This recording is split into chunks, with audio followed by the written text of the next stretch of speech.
Hi, everyone. Hey, man. I didn't get to speak into the microphone before I passed around, but I'm Dave. I work with Learn and Kern.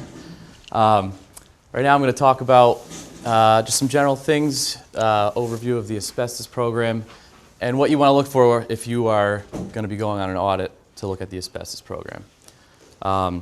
Basically going to cover what kind of regulations would apply to abatements, renovations involving asbestos, as well as what of those regulations, filter it down to what's really going to apply to things that would go on a campus and what sort of things you're going to want to look for on an audit.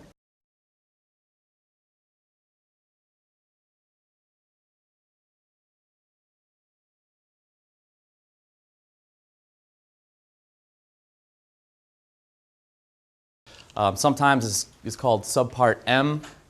That's just where it sits in the regulations. A lot of times you'll hear it called the asbestos NESHAP. Both those can kind of be used interchangeably, just kind of so you don't get lost in the lingo there. EPA has delegated the NESHAP or subpart M program to Georgia.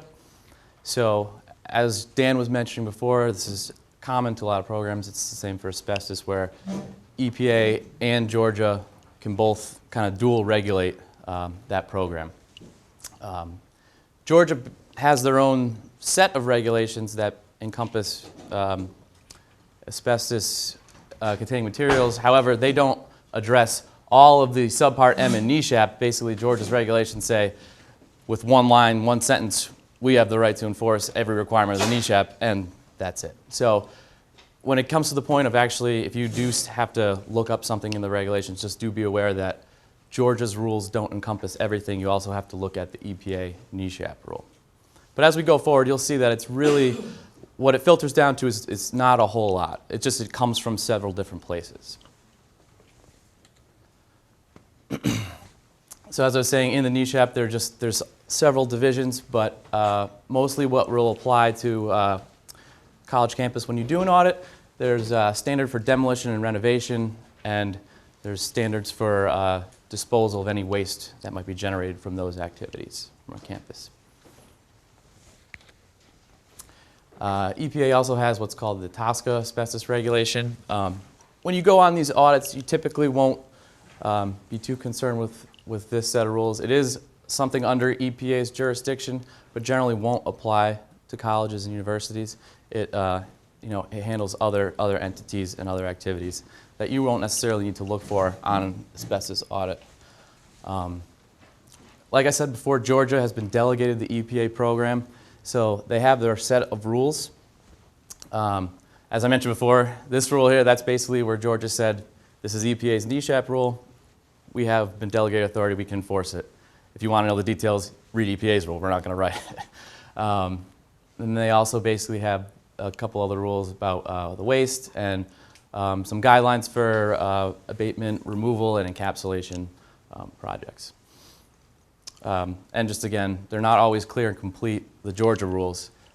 So if you do need to go back and reference a regulation, what you're going to want to do is defer to the EPA NESHAP, as well as if you look at the materials behind this presentation, there's a couple memos that EPD has provided, as well as a few other guidance materials that should help you along. There's a checklist and some sample forms that the state does require.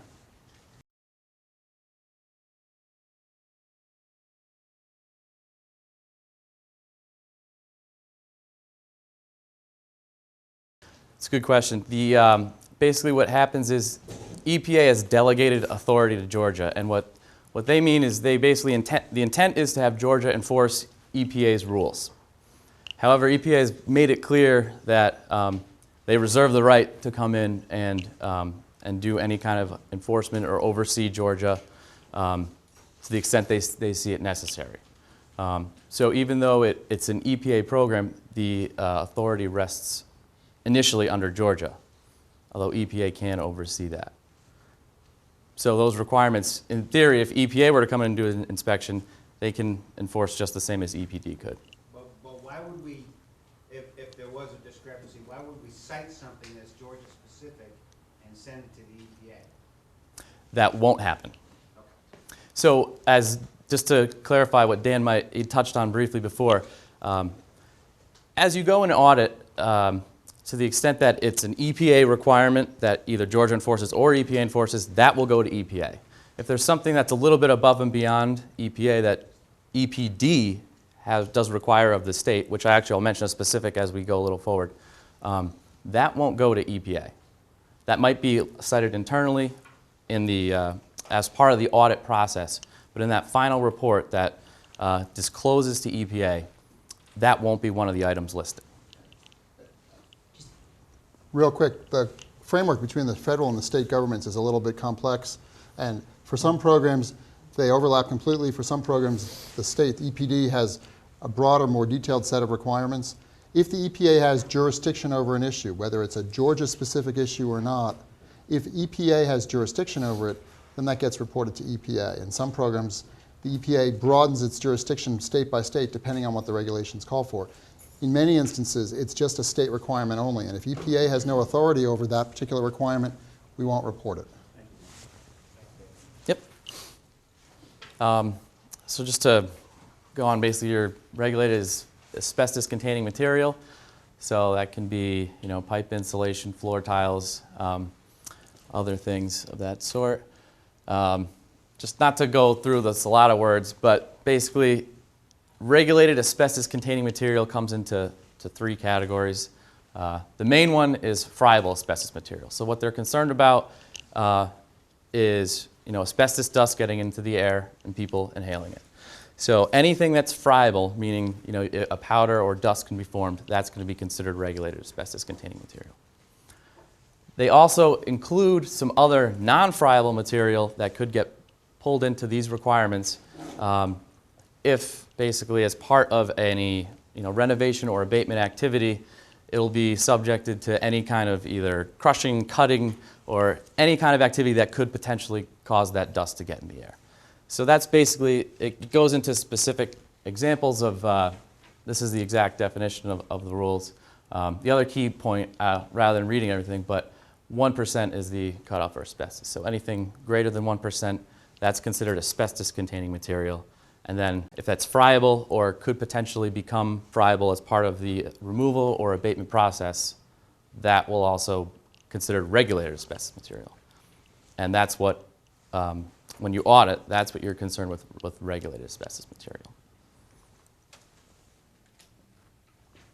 So there's just to go on about the friable, more than 1% asbestos, and then when it's dry, it can be crumbled, pulverized, or reduced to powder just by hand pressure, and that's the definition that EPA uses. Okay, so let's go on to talk a little bit about contractors.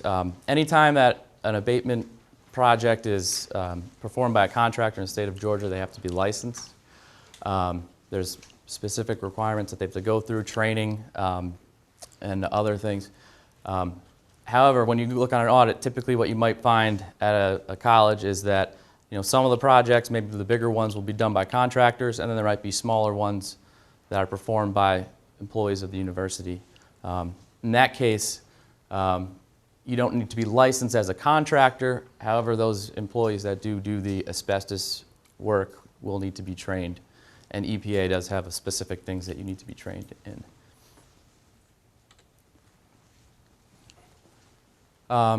So that's basically just, workers as well as supervisors have to receive specific training for EPA. Has to be updated annually, and you also need to, so when you're on an audit, you need to see evidence of that training. EPA does require that you document that training, so that's one of the things you're going to look for when you're auditing asbestos work. Okay, so project notification. This is one of the main things you'll be looking for on an audit. Basically, anytime there's going to be a demolition, regardless of whether there's been an asbestos survey or not, if there's any kind of demolition, you have to submit a notification to EPD. As far as like a renovation or an abatement or any asbestos removal, then 10's the magic number. So if there's going to be either 10 linear feet on piping insulation or 10 square feet, maybe like floor tiles, or 10 square feet of ceiling tiles or other material, then you are required to submit that notification to EPD. And again, 10 working days prior to starting that work. So magic number is 10 for pretty much all the notification things. And it's working days, that's the key to remember too. So they don't count weekends or holidays. So just keep that in mind. Typically when you go on the audit and you look at the notification, one of the things to check for, first, was the notification filed for an asbestos abatement or removal? And then two, look at the date it was filed and then make sure that it was filed at least 10 working days prior to beginning that project.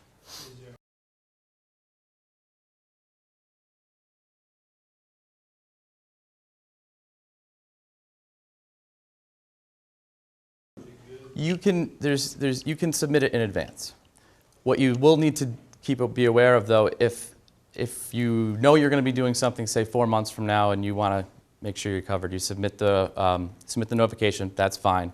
You just want to make sure that all the information that you included in that notification today doesn't change between now and then. And there's nothing wrong if it does. If it does, then you just need to update any changes. But yes, there's nothing wrong with submitting notification far in advance.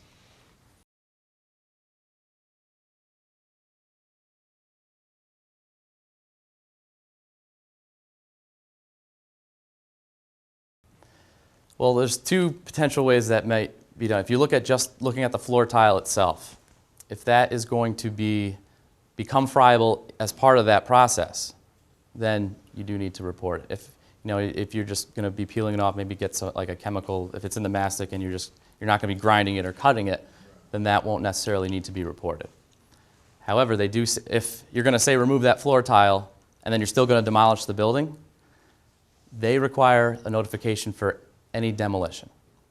So in that case, even if you know that floor tile has been completely removed, they operate under the assumption that you could have some asbestos in some insulation or somewhere that you don't know about, and they just want to know about any demolition regardless.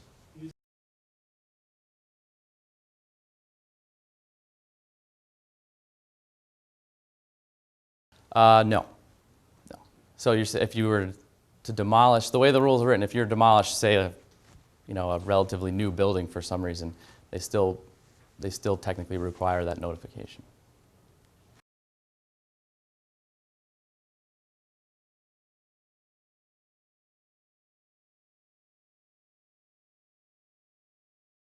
Oh, that won't require the demolition. If you were for some reason to demolish it, that would require. If you have new tiles that you know don't contain asbestos, then any kind of renovation work does not require that.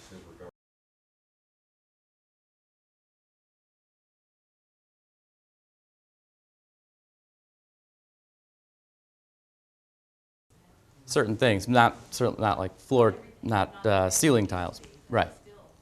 Right. Asbestos is not completely outlawed, put it that way, I guess.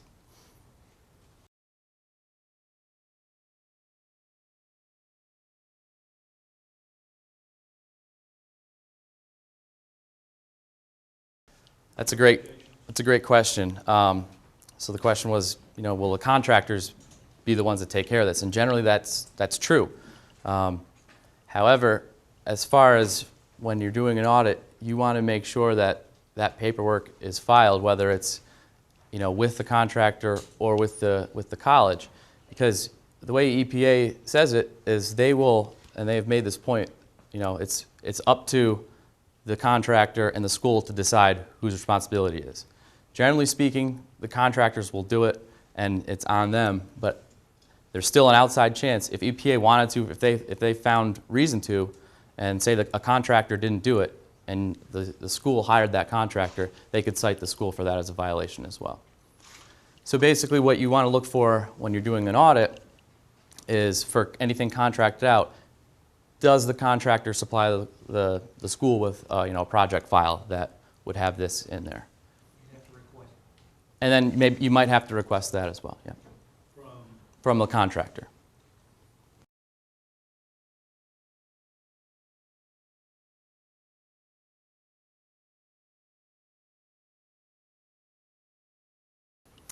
Again, as we mentioned before, typically what we do is we do a 3-year look back. I'll get to, there's a, well, I'll mention when I get to, we also just talked about waste shipment records, which you're required to have. The regulations say keep records of all your waste, asbestos waste shipments for 2 years.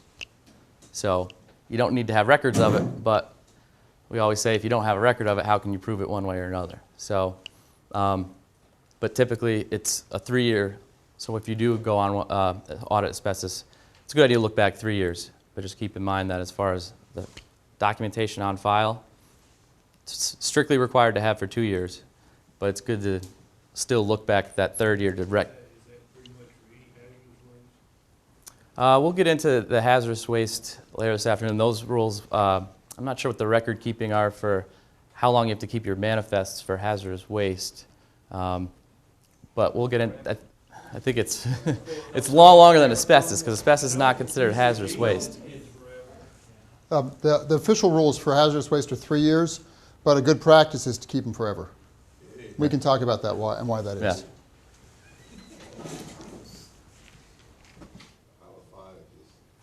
Yeah, and asbestos is kind of, you know, it's a good idea to keep the records.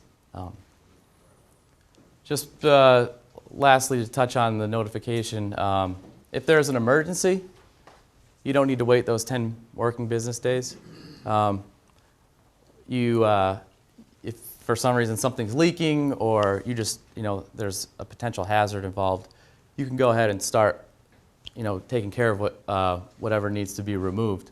However, within 7 days following the start of that abatement or removal, you do still need to submit that notification, but they do waive that 10-day waiting period requirement just because it is an emergency.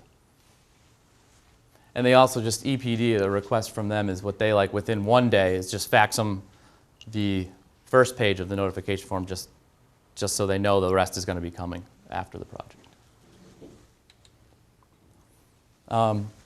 There's basic requirements in Georgia's rules for removal and encapsulation, basically wetting, keeping asbestos material wetted.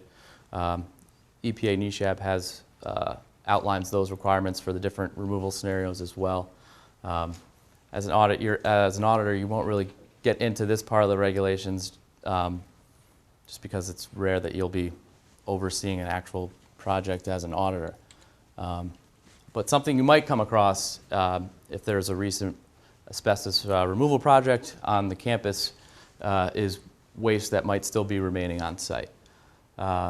So there's requirements for the waste. It has to be leak-tight containers, and it has to be labeled.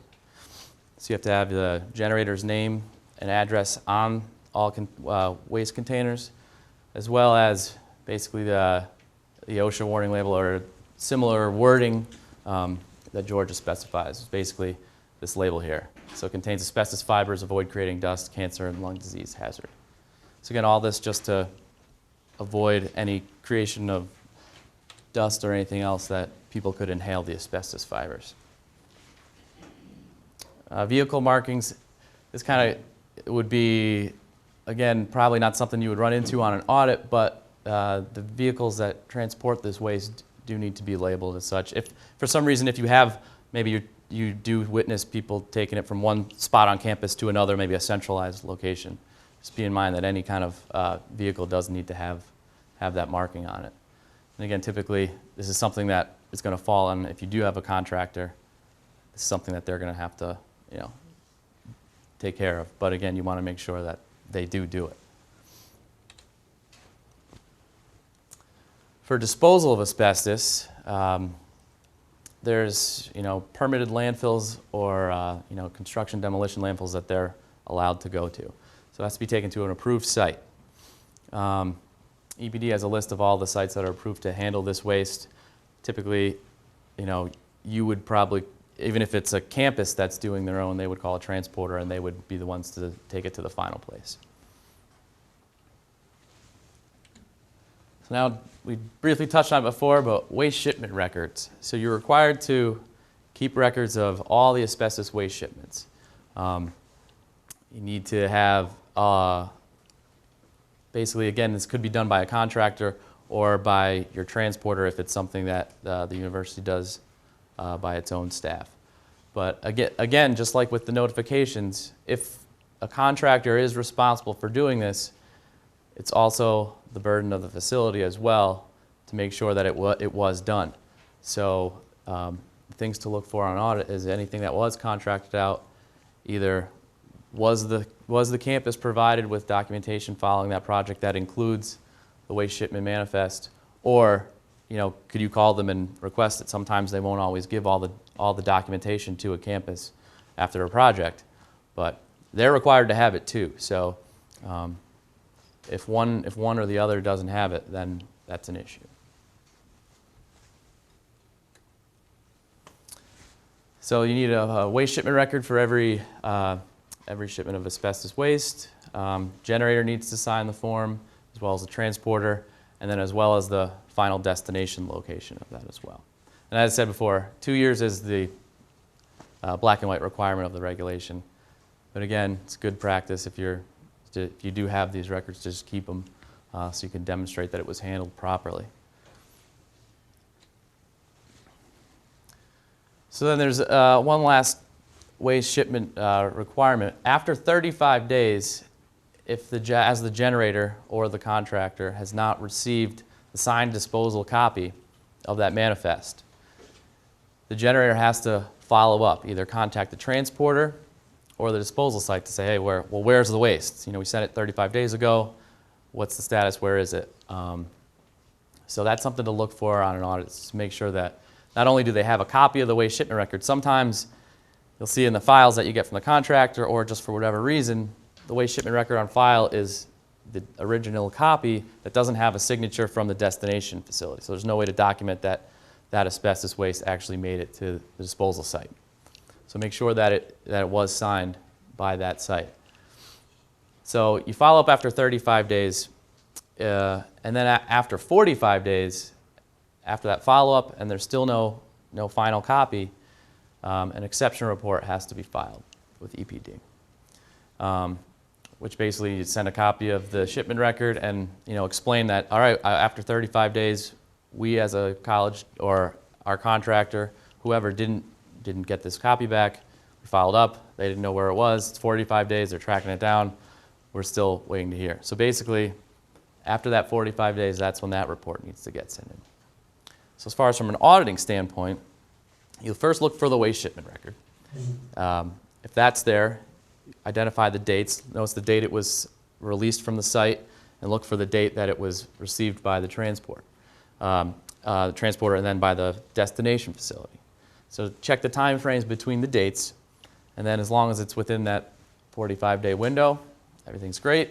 If either it was never signed by the final destination facility, or that was greater than 45 days, then note that there should be some exception report that was filed with EPD noting that this time did elapse without receiving any documentation.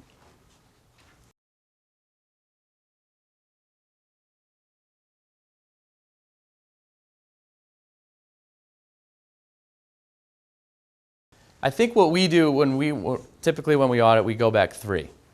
Now something like example we were kind of talking about before is what actually gets sent to EPA, what doesn't. So say if we were doing an audit and we found that there was an asbestos project 3 years ago, but there's no copy of the waste shipment record. Well, we probably would put in our report that there wasn't a copy, so there's no verification that that waste was received by the final destination facility. However, and that's just the internal report, just to document the findings of the audit. But as far as what gets sent to EPA, since their requirement is you only need that record for 2 years, you're not going to tell EPA, I'm missing a record from 3 years ago, because technically you're not required to have it. Just a note that to keep an eye out for when you are looking at the audit material, a lot of times there'll be transporters that will take waste from you, but they won't send it to that final disposal facility until they have a full load. So they might take it from you, from another campus, from another site, and they'll wait when they have the full load. That's when they'll finally submit it. So that kind of is a pretty common thing that would result in the 45-day window expiring. So if that's something that you see over and over and over again, that's something that really should be worked out with the contractor or the transporter and or contractor that's taking that waste away. Say, listen, we're obligated to submit this report as the generator, so, you know, either you guys either do that report for us, or, you know, make sure that waste gets disposed of within that 45 days. And you can also reach out to EPD. I think they're pretty, they're aware of that being the case on certain times. But at the same time, that 45 days, that's your clock, and after that, that report does need to be filed. Best way to speed that up is you will not be paid. Exactly. There, yeah, especially. Yep. Original copy. Right. Okay. Until I get that signed, received manifest back, project's not complete. That's, from a management standpoint, that's a good way to handle it. So that's basically it. So just to, if there's any other question, that's fine. But to summarize, you know, when you are on an audit, the things to look for is if there's any waste on site currently, you want to take a look, make sure it's packaged properly, labeled properly. For past projects, you're going to look at the documentation. Remember the 10, 10, and 10. Was it a big project, big enough, longer than 10 linear feet or 10 square feet? 10 square feet's not that big. And then was a notification filed within 10 working days? And then also waste shipment records. Do they have records received by the destination facility, as well as did it get there within 45 days? So that filters down to the main items that you're going to be looking for when you do these audits. So if any other questions, yes.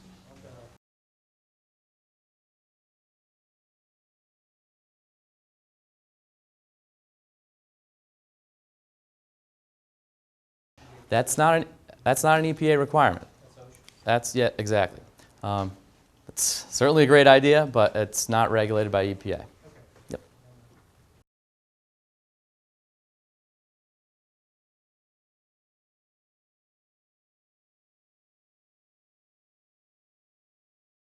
Not unless, well, if you have it completely asbestos free, if you did a survey, and for some reason you are going to demolish, technically you still need to file that notification for demolition. But as far as any renovation, nothing would be required for renovation.